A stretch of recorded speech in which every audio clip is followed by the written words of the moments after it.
क्या आपको पता है कनाडा में more than 5 lakh temporary residents अपना वीजा स्टेटस खो रहे हैं, उनका वीजा एक्सपायर हो रहा है 2025 में। जब यही सवाल कैनेडियन पार्लियामेंट में कनाडा के इमिग्रेशन मिनिस्टर से किया गया तो उनके पास कोई भी clear cut and concrete plan नहीं था इन माइग्रेंट्स को बचाने के लिए, कनाडा को बेटर ऑप्शंस प्रोवाइड करने के लिए।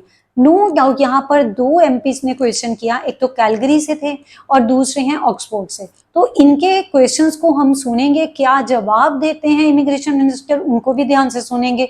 तो उसके बाद मैं आपको बताऊंगी किस तरीके से ये जो माइग्रेंट्स हैं या कनाडा है या कैनेडियंस है, सभी इस इमिग्रेशन का जो मिस मैनेजमेंट हुआ है, कहीं ना कहीं उसका बैलेंस खराब हुआ है, किस तरीके से सफर करने जा रहे हैं। लेकिन इससे पहले जो मैं वीडियो आपको दिखाने जा रही हूँ वो है कनाडा की पार्लियामेंट से, जहां पर कैनेडियन इमिग्रेशन मिनिस्टर से क्वेश्चन भी हो रहा है और वो जवाब भी दे रही हैं। तो इस वीडियो को जरूर, इस क्लिप को जरूर ध्यान से सुनना। उसके बाद मैं डिस्कस करूंगी क्या हार्म्स होने जा रहे हैं और क्या सोल्यूशन एक्सपेक्ट किए जा सकते हैं गवर्नमेंट की तरफ से, आईआरसीसी की तरफ से, ताकि सबको जो उसके हार्मफुल इम्पैक्ट है ना, ये इतने ज्यादा माइग्रेशन के ओवरफ्लो के कारण या जो लोग वहां पे ऑलरेडी जा चुके हैं, तो उसको किसी तरीके से मिनिमाइज किया जा सकता है।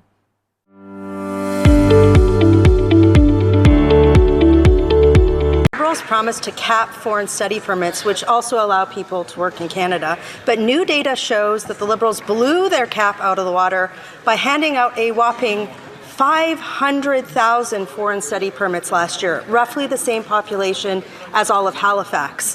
Why did the Liberals bring 500,000 foreign students to Canada during a massive housing shortage and while youth in Canada can't find jobs?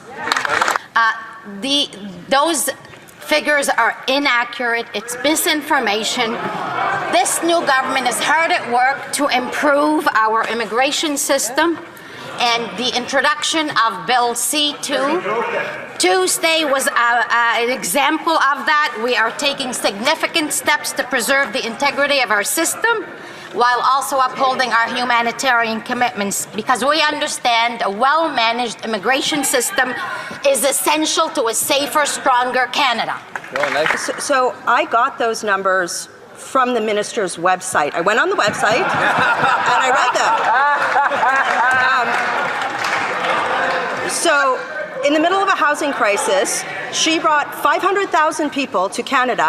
These people compete with Canadians for jobs, require housing and healthcare. If her department's numbers aren't the real numbers, what are the real numbers? Mr. Speaker, let me give the opposite member a lesson on immigration and on numbers and on permits of visa. There's many applications and many individuals. We recognize that to balance our immigration and to balance and have a good country, we need temporary and we need permanent residents. Some applicants have multiple numbers, and so therefore I would suggest that we look into those numbers a little bit more in detail. Thank you. Mr. Speaker, despite the Liberals promising Canadians that they're capping immigration, here are the facts. They added over 500,000 more international students. They approved nearly 180,000 more temporary foreign workers. And now we have millions in our country with expired or expiring visas and no plan on how they'll leave. Their mismanagement has put pressure on housing, on healthcare, and jobs. So after missing their own targets to lower immigration and losing control of the system, why should Canadians believe them anymore? Yeah, that's right. Mr. Speaker, international students are vital to Canada. Just go ask any of our provinces and any of our institutions. So are our temporary foreign workers. They are essential to our agricultural center, to our fishing center, to many facets of our population. Having said that, we understand in this new government that we need a balanced system. And for that reason, we have lowered the number of permanent residents as well as temporary numbers. We understand how to balance and how to work efficiently with our system. Thank you. So guys यहाँ पर आपने already सुन तो लिया है क्या बोल रही हैं कनाडा के इमिग्रेशन मिनिस्टर। वो बता रहे हैं कि जो स्टूडेंट्स हैं या टेम्पररी वर्कर्स हैं वो बहुत ज़रूरी हैं। तो डेफिनेटली इंटरनेशनल स्टूडेंट्स की बात करें तो कनाडा में, स्पेशली ब्रिटिश कोलंबिया में, ओंटारियो में काफ़ी कॉलेजेस बंद हो रहे हैं क्योंकि इंटरनेशनल स्टूडेंट्स एडमिशन नहीं ले रहे, कैपिंग इंट्रोड्यूस हो चुकी हुई है, कोटा बहुत कम है और सीट्स बहुत ज़्यादा है उनके पास, तो वो सेल नहीं हो रही। डेफिनेटली वहाँ पे क्लोज करने की बात हुई है, काफ़ी प्रोग्राम्स क्लोज हो चुके हैं। इसी के साथ दूसरा जो नुकसान है दैट इज जो रूरल एरियाज में बात की जाए ना, तो टेम्पररी वर्कर्स एग्रीकल्चर में बहुत काम करते हैं, तो कैनेडियंस इतने नहीं है, तो वो भी एग्रीकल्चर सेक्टर सफ़र कर सकता है। तीसरा नुकसान है इंडस्ट्री ओशावा में, वो भी सफ़र कर सकती है क्योंकि काफ़ी हद तक डिपेंड रहती है टेम्पररी वर्कर्स के ऊपर। सो ये कनाडा को हार्म कर सकता है। इसी के साथ ही कैनेडियन इकोनॉमी में बहुत प्रॉब्लम्स हैं। कनाडा में हाउसिंग क्राइसिस चल रहे हैं। जो कनाडा के जो मॉर्गेज एंड हाउसिंग कॉरपोरेशन है, उन्होंने ये तो क्लियर कट बोल दिया कि उनको 2030 तक 3.5 मिलियन घरों की ज़रूरत है, और अभी जो घर $7.5 लाख का है ना, 2035 तक वो $1 मिलियन तक पहुंच जाएगा। इन्होंने क्लियर कट कर दिया, तो ऑब्वियसली हाउस कंस्ट्रक्शन करवानी बहुत ज़रूरी है। दूसरा, हेल्थ केयर की अगर बात करें, इस टाइम पे 90,000 वर्कर्स की वहाँ पे ज़रूरत है। और दूसरा, अगर किसी वहाँ पे बंदे को नॉन एमरजेंसी सर्जरी करवानी हो ना, उसको 25 वीक्स वेट करना पड़ रहा है। तो अपने आप सोचिए, कोई बंदा प्रॉब्लम में है, हेल्थ इशू है, उसको सर्जरी के लिए कितना लंबा वेट करना पड़ रहा है। अनएम्प्लॉयमेंट भी पीछे नहीं रही, वहाँ पे 13% इंक्रीज हो चुकी है, तो वहाँ पर भी कैनेडियंस बहुत सफ़र कर रहे हैं, मतलब वहाँ पे लोग सफ़र कर रहे हैं, उन लोगों को जॉब नहीं प्रॉपरली मिल रहा। अब ये तो भाई बात रही कनाडा और कैनेडियंस की। गाइस, अब माइग्रेंट्स की बात करते हैं। माइग्रेंट्स को भी बहुत प्रॉब्लम फेस करनी पड़ रही है इसके कारण। अब जो लोग इंटरनेशनल स्टूडेंट वहाँ पे स्टडी करने जाते हैं, 22 बिलियन कंट्रीब्यूट करते हैं कनाडा की इकोनॉमी में। अब यहाँ पे प्रॉब्लम ये है कि एक डिप्लोमा करने के लिए उनको 20-25 लाख पे करना पड़ता है, सिर्फ ट्यूशन फी। जो अगर उन्होंने किसी पब्लिक स्कूल से, मतलब पब्लिक, चाहे वो कॉलेज हो या पब्लिक यूनिवर्सिटी हो या प्राइवेट यूनिवर्सिटी हो, कहीं पर भी पढ़ना हो, एक डिप्लोमा उनको इतना कॉस्ट करता है। लिविंग एक्सपेंस भी इतना रह जाता है, मतलब 40-50 लाख वो सिर्फ और सिर्फ खर्च कर रहे हैं कनाडा में 2 साल के लिए। अगर उनको वहाँ पे फ्यूचर नहीं मिलेगा तो उनके लिए तो प्रॉब्लम रहेगी, वो क्यों इतना इन्वेस्ट करेंगे। लिविंग एक्सपेंस की बात करें तो कनाडा की इकोनॉमी में जो माइग्रेंट्स का लिविंग एक्सपेंस का कंट्रीब्यूशन भी 15 मिलियन से कम नहीं रहता। तो इतना ज़्यादा वो पैसा खर्च कर रहे हैं, लेकिन उनको वापस कुछ नहीं मिल रहा, कोई पीआर का पाथवे क्लियर नहीं है।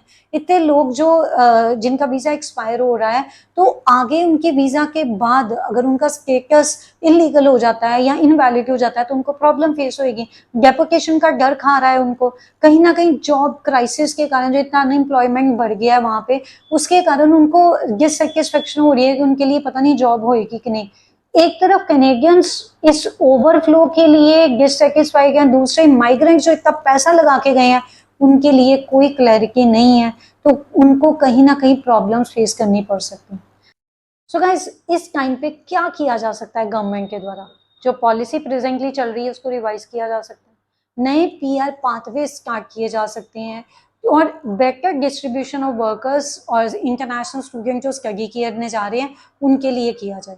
जैसे कि रूरल एरियाज़ में जहाँ पे एग्रीकल्चर वर्क में वर्कर्स की बहुत ज़रूरत है, या जहाँ पर माइग्रेंट्स की ज़रूरत है, वैकेंसीज हैं, जॉब्स हैं वहाँ पे, तो इस तरीके के पीआर पाथवेज ओपन किए जाएं कि लोग वहाँ पे जाएं। जैसे ऑलरेडी आरसीआईपी में गवर्नमेंट कर भी चुकी है, एफसीआईपी पायलट प्रोग्राम्स स्टार्ट हो चुके हैं, जिसके अंतर्गत इवन आगे फर्दर डिटेल्स भी आ चुकी हैं। तो ये चीज़ें कुछ की जा सकती हैं, तो थोड़ा इवन डिस्ट्रीब्यूशन होएगा माइग्रेंट्स का, rather than they are focusing only on Toronto and Vancouver, तो उसकी बजाय वो कहीं और एरियाज में फोकस कर सकते हैं। इसी के साथ दूसरा जो है, जो बैकलॉग इतना ज़्यादा चल रहा है, किसी का वीज़ा एक्सपायर हो गया, वो वेट ही करी जा रहा है कि कोई बंदे तो काम कर सकते हैं या आगे अपना नेक्स्ट जो भी उनको राइट है वो मिल जाती हैं, कुछ को नहीं मिलती, तो वे वेटिंग में ही रहते हैं। तो इस केस में आईआरसीसी में प्रोसेसिंग टाइम फास्ट किया जा सकता है, ताकि लोगों को एटलीस्ट क्लैरिटी की तो हो उनको है क्या, मतलब नेक्स्ट स्टेप उनके लिए क्या है, तो इसका भी बेनिफिट रहेगा। इकोनॉमिक इंटेग्रेशन को प्रमोट किया जा सकता है, जो माइग्रेशन है उसको इंफ्रास्ट्रक्चर इन्वेस्टमेंट के साथ लिंक किया जा सकता है। हाउसिंग क्राइसिस है, हाउसेस बनाने हैं तो उसमें इन्वेस्ट गवर्नमेंट करेगी, उसमें माइग्रेंट्स का रोल वहाँ पे रखा जा सकता है, उनसे कंट्रीब्यूशन ली जा सकती है। हेल्थ केयर वर्कर्स जहाँ पे चाहिए उनको ऐसे वर्क, ऐसे पीआर पाथवेज हों, ऐसा सिस्टम हो कि हेल्थ केयर वर्कर्स के लिए और ज़्यादा बेनिफिट हो। सो गाइज, एक चीज़ बताऊँ, ये नेशनल चैलेंज है, ये किसी पर्टिकुलर पार्टी की प्रॉब्लम नहीं है। वो चाहे ब्लेम करे लिबरल वाले किसी और को, कोई और लिबरल्स को बोले, तो मुझे लगता है ये एक नेशनल चैलेंज है। इसके लिए डेफिनेटली कुछ कंक्रीट प्लान सामने आना चाहिए। आपको क्या लगता है कनाडा की जो गवर्नमेंट है वो क्या स्टेप्स ले सकती है? क्या माइग्रेंट्स को इस तरीके से लाइक उनको जाने दिया जाएगा, या जो उन्होंने स्किल्स कनाडा में सीखी हैं वो कनाडा की इकोनॉमी में उसका कंट्रीब्यूशन करने के लिए बेटर और इजी पीआर बनाया जाएगा, या पीआर को और टफ किया जाएगा? अपना विचार जरूर लिखना कमेंट में। धन्यवाद वीडियो को अंत तक देखा। अच्छी लगी है लाइक शेयर कर देना और चैनल को सब्सक्राइब करके जाना। अगला वीडियो किसी और इन्फॉर्मेशन के ऊपर लेके आऊंगी।